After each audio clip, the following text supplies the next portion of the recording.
Sure. Yeah. So I'm not trying to jump the climb. Let me get you fired up.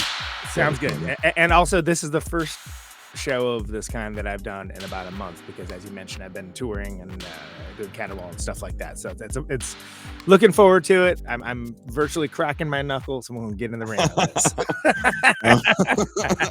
Today, Conan and I will be taking our first trip into the 60s as we look at the year in music 1967. In the annals of music history, the year 1967 stands out as a pinnacle of creative and cultural explosion, often hailed as the greatest year in music. This period in music history was marked by significant technological advancements and economic changes that created a fertile ground for music innovation that would go on to inspire artists for decades and have a long-lasting cultural impact. Technologically, the advent of multi-track recording transformed music production process. Innovations in studio technology, such as the widespread use of 4 and 8-track tape recorders, allowed artists unprecedented creative freedom to experiment with complex layering of sounds. This new capability enabled bands like the Beatles to push the boundaries of what was sonically possible, resulting in groundbreaking albums like Sgt. Pepper's Lonely Hearts Club Band, which to many music critics redefined the concept of the studio album as an art form. Additionally, advancements in amplification and electronic instruments, including the development of sophisticated guitar effects pedals and synthesizers, provided musicians with new tools to craft innovative soundscapes that highlight a musical era of psychedelic compositions. I can't wait to hear what Conan has to say about pedals, as he is more of a pedal guy than me. Economically, post-World War II had a new youth market to exploit in popular culture, and that was the teenager. Eager to spend money on live concerts and albums, record companies, recognizing this lucrative demographic, invested heavily in promoting new artists and genres. The rise of FM radio, with its superior sound quality, also played a crucial role, providing a platform for album-oriented rock and more diverse music styles, thus breaking the mold of the hit-driven AM radio format. The combination of these factors fostered an environment where experimentation and diversity thrived, giving rise to an array of iconic albums across genres. 1967 was also the year of the Summer of Love, a social phenomenon that symbolized the peak of the hippie countercultural movement, centered in San Francisco. Haight-Ashbury district, the Summer of Love saw tens of thousands of young people gather, driven by ideals of peace, love, and communal living, and a collective pushback against the establishment. Or was it just that they heard there were good drugs and open orgies? Either way, music played a pivotal role as the heartbeat of the movement, with bands like Jefferson Airplane, the Grateful Dead, and Jimi Hendrix providing the soundtrack to a generation seeking to break free from societal norms and explore new modes of expression and consciousness. Technological advancements and economic shifts, convergence with the cultural currents and social movements for minority and women's rights made 1967 a year of unparalleled music creativity and influence. I also want to add, just because we're talking about all these albums doesn't mean we are fans. All these or not fans, don't write us. Yeah, so don't tell us. Start your own show. Yes, there's several releases each year. This is the smallest playlist we have so far, with only 106 songs. One song per release. I repeat, one song per release, and we never get all the releases for a year. So all that out of the way. It's entirely likely we will have not included your faves, and that's the way it is. That's the way it is. And, I'm sorry. We try. If you want more, give us money. Thank you. Give me a day. Give me a day to curate a playlist for an entire goddamn year. Yeah. Conan. It's notable, too, though. 67, if you think about, when we do these things, there's less music, which is to say, not that there's still a lot of music, but if you look at trying to do something like 93, or worse, if you're trying to do something like now, it just, technology being what it was, it's harder to record. We could never do now. On. It's like a week worth of the hyper genres in today's music market. There's no way in the world you can even pretend to. Plus, oh God. I vehemently hate vast majority of it. So then it would actually be like, we better be getting paid for this, for that. Whereas, and it's not to say that I'm stuck in time. I think there's a lot of amazing music that's happening right now, but there is so much of it. So when you think about, I guess this is my pivot into that we can talk about multi-track recording, because this is right when things start getting quote unquote real for multi-track recording. If you're talking about what you could do in like the 1950s or before, things along those lines, you had a limitation on numbers of tracks. Again, the idea of digital recording was just, a sci-fi concept. You had first quarter inch, then 2-inch tape, and you're people moving up to 8-track, and then 16, 32 eventually, which opens up a whole new world of possibilities, especially for someone like the Beach Boys, like Brian Wilson, who they were said more or less, for people that are familiar, an arms race between the Beach Boys and the Beatles. That sounds so violent. Between the Beatles and the arms race, that like when he heard what they were doing with Sgt. Pepper's, and again, it does not matter if you like the Beatles or not. This is irrelevant. Yeah. When he heard what they were doing with Sgt. Pepper's, they had kind of like had a friendly back and forth, but his mind was totally blown, because they were doing things like adding orchestras, and they were essentially, it sounds like a crazy concept, but they were a rock band making a record that they had no intention of playing live, and they were reacting accordingly.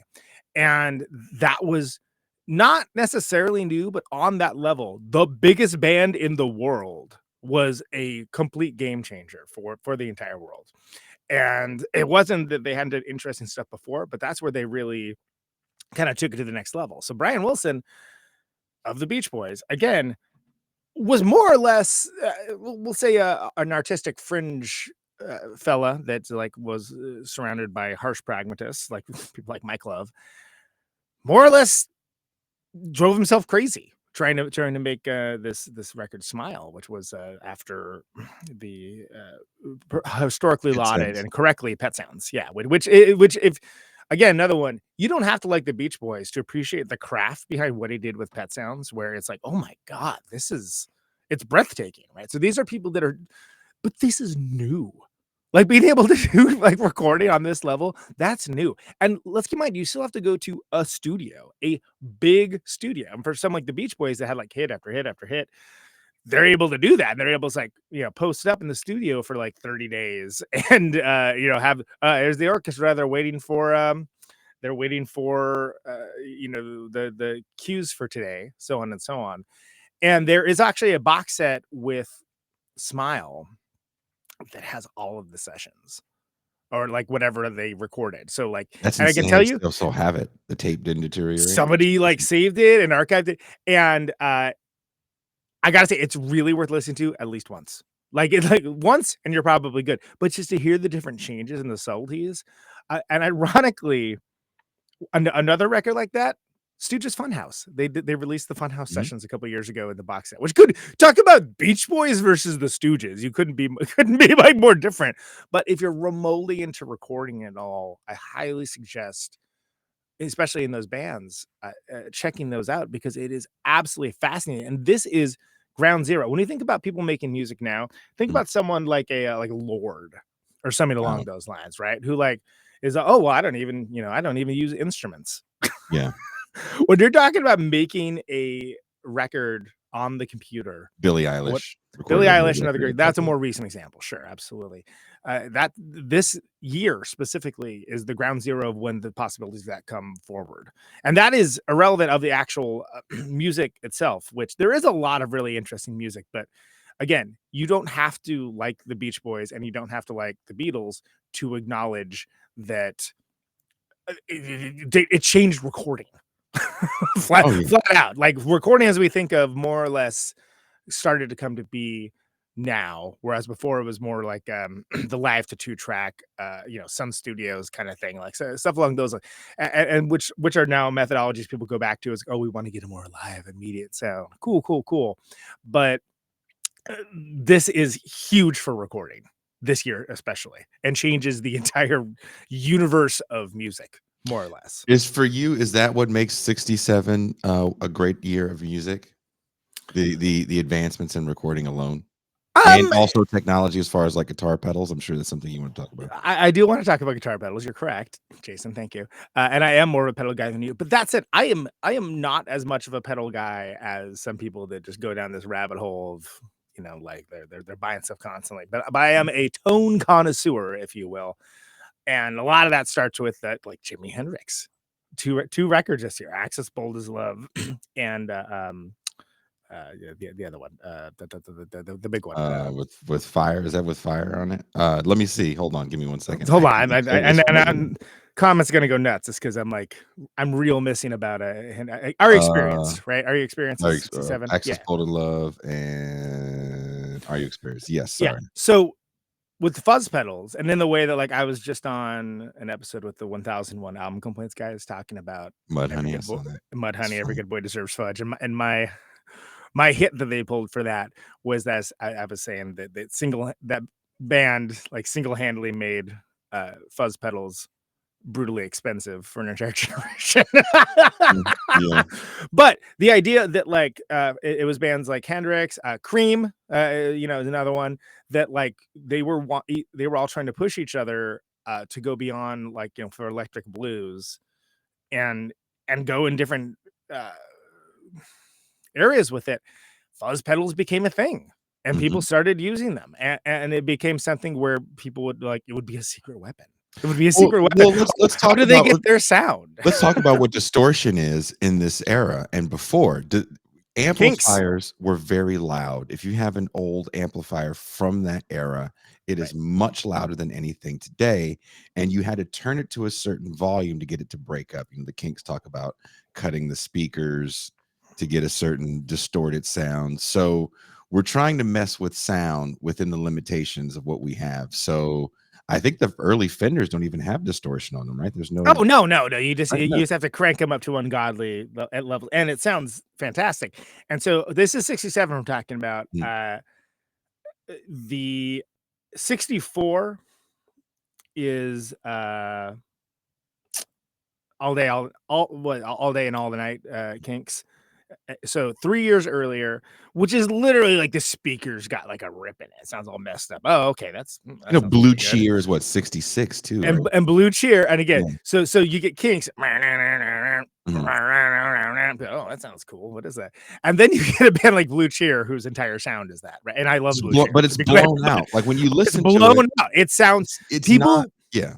people would hear a sound like that and be like, oh, something's wrong. We need to change that because it sounds wrong. And you have these situations where that becomes like an arms race for for distorted rock and roll, which again, some of that turns to like the proto punk. Go back to Stooges, Ron Ashton, stuff like that, where you get that sound where it sounds like the speakers are like coming at your face the A entire ripping time. sound. For me, it's more of a ripping sound. That's when Yeah, I kind of start daggers digging through some of the this. Yeah. through the And then stereo at once you. the fuzz pedal comes to be and people are trying to figure out, also you got people trying to figure out what they want to do with this sound. Well, exactly. And people starting to use it Overdriven sound. musically. Yeah. And to be clear, Blue Cheers is not 67, but we're bringing it up in context of people utilizing these sounds that were again largely made by accident. And moving them forward, and you get stuff like Sir Lord Baltimore and things along those lines that like comes out of nowhere. MC5, that's Yeah. another good example. But when we're talking about 67, there's a sea change for how people are thinking about sounds and what can and can't be used in a pop song, more or less. And again, you get the vanguard of people like the Beatles, and you get them pushing things forward in such a way that people are changing their ideas of like what it's going to be. It's 68, if I remember correctly. And there's like 3 versions of Revolution. So next year they do the not the version that's on the White Album, but it's like the ramped up like the Beatles, Yeah. mind you. It sounds like something to like be a punk band or something along those lines in terms of sound. And that just comes because people are like, wow, check out, you can like, it's how crazy the sound is that we can do all these things like, with distortion now. And the guitars are like super distorted. And they were doing like on the TV and stuff. And talk about getting someone to pay attention to your anti-war message. I mean, it's like, okay, I possible to ignore, really. And then you have that, but you also have stuff like Jefferson Airplane, right? So Surrealistic Pillow, one of the lamest and most 60s sounding I wish album we could names play some ever. of this stuff right now. I mean, look, ultimately, I don't think Jefferson Airplane is necessarily an essential band, but you have White Rabbit and Somebody to Love both on there, which is like, okay, when you see a movie or a TV show and they're like, have the scene with the 60s, what's played? It's probably Jefferson One Airplane. Right? pill makes you smaller. Yeah, it's like it embodies the 60s in a way that almost nothing else does. And that's great. I mean, it's sort of like one of those things where it's epoch defining when you talk about let's look at the title of the show. Was 1967 the greatest year of music? Well, all the boomers will just never shut up saying that yes, it is, or 68 or whatever. Never culturally shut up about that. Yes, obviously it is, and nothing after it could ever be better. We redefine love, blah, blah, blah. They're real busy like talking about it, which doesn't take away the fact that there's a lot of astounding music that happened here. Because even though, like, all right, so I'm not a Grateful Dead fan, but there's like a Grateful Dead release that happens here. I think it's like the self-titled one. It would be disingenuous to ignore the culture of Grateful Dead, which started, some might say, the pox of jam bands that still plague us to this day. But that has as much to do with culturally, like some of the Haight-Ashbury stuff that you mentioned as anything else. But the Stones too, like in the quote unquote arms race that we're talking about. You have, and you can keep in mind these bands are dropping multiple records a year. Hendrix drops 2. You have Are You Experienced, right? You know, Manic Depression and Purple Haze, Wind Cries Mary, and then also Acts as Bold as Love. Like 2 like I'm sure I haven't looked. I'm sure they're in like the best rock and roll records of all time list, right? Even the Beatles, which I've only talked about Sgt. Pepper's Lonely Hearts Club Band and how it basically changed people's ideas of what multi-track recording could do. They also did Magical Mystery Tour, which is far inferior as a record, but it's got Hello, Goodbye, I'm the Walrus. Like again, and all you need is love. Is there's a lot going on there, but the Beatles, Stones, Hendrix, because there were so many fewer bands. It was not uncommon for bands to drop multiple records in a year or one every year. And perfect example, and it's unfortunate that it's right before they started up, Creedence Clearwater Revival. When we think of there's so many records that those guys did, all those songs that Fogerty was cranking out, it was like one a year. It was like bang, bang, bang, bang. And then like the other guys are like, hey, we want to write some songs too. We want to get some money. And John Fogerty's like, oh yeah, let's give that a try. And they write them, and it's like so bad. And then he's like, oh, that one wasn't hit. And John Fogerty's like, huh, crazy. All right, so we're gonna go back to me writing him. But that's just fun. I like bagging on the other guys at Creedence. Do they not have to tour as much because of the success of radio play and selling records? Because how else would you hear it? How else would you hear it? Dude, like imagine being able to sell records without touring. You stop right there. Imagine being able to sell records. Yeah, right. So you're selling records. You don't have to tour relentlessly. There were bigger radio shows back then and sponsored shows. Oh yeah, it was huge. I mean, oh man, because you think about it, I'm like, how do you release 2 studio records in a year? I first of all, I would do it in a heartbeat if there was demand, which there, let's be clear, is not. And also, it's much cheaper to record now. But even then, like, astounding because there is so much. So there's so many fewer entertainment options, and there's so many fewer bands and acts. And that's one of the reasons why the Nuggets compilation is so important. I think that Lenny Kaye did, which he basically took all these obscure bands that never really did anything, or if they did something, there's like one single that like 3 people once heard from 65 to 68 and put them all together as a box set. And what's interesting about that is not only is it interesting as a historical document and musically, it actually was influential because people that were maybe coming with more quote unquote refined taste or were not into mainstream music or whatever along those lines, they listened to this and they found inspiration in these like weird bands that like maybe all I ever did was record one single. But they were like, they lived in 1967. So it wasn't like they could just throw it up on Bandcamp and have a huge hit. Like, you know what I mean? Like it was something where they were able to get it out there and then it took someone like, again, I think that the entire rock and roll world owes Lenny Kaye a debt because of that he found him. And like, I had him on Protonic Reversal, and it was a freaking joy because, like, I was like, cool, Patti Smith band, awesome. Let's talk about Nuggets, though. You know what I mean? Yeah. Because if you don't have those historians, which I feel like we need like 40 of those a year now, and we don't have them because there's so much. Because again, that goes to the whole content thing, like the avalanche of content, and that instead of it being record, just content, and that's a largely different conversation. It is.